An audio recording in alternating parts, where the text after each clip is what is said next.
ভীমরুল যাদেরকে একবার হুল ফুটিয়েছে তারাই জানে কি পরিমাণ ব্যথা করে।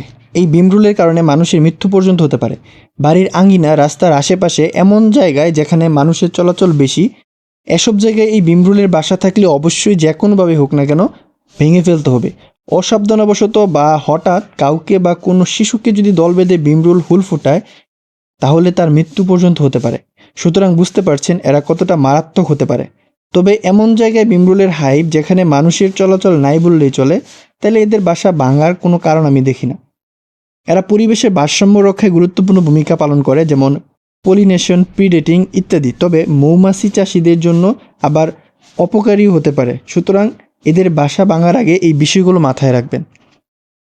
মূলত যে আলোচনা করতেছিলাম, অনেকে এদের বাসা ভাঙতে গিয়েও হুল ফোটানোর শিকার হন। তো আজকের এই ভিডিওতে কিছু গুরুত্বপূর্ণ টিপস দেব যাতে খুব সহজে এদের বাসা ভাঙতে পারেন।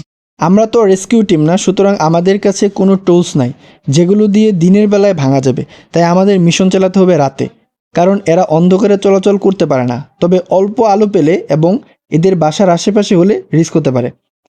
তাই লম্বা কোটা নিব এবং এর আগায় ভালোভাবে কাপড় পেঁচিয়ে নিব।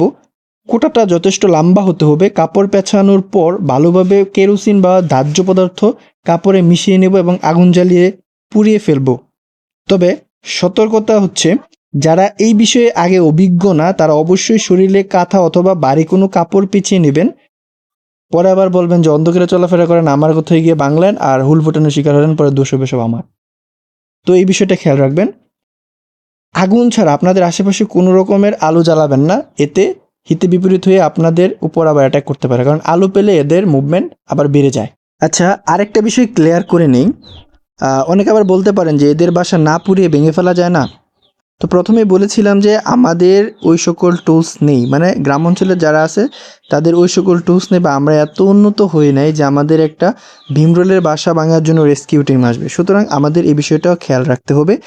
আর এদের বাসা ভাঙার পরে তারা তো সবাই সচেতন বা সচল থাকবে ভীমরুলগুলো, তো ওই সময় ওইখানে যাওয়ার রিস্কটা কে নেবে সেটা আমাকে বলেন।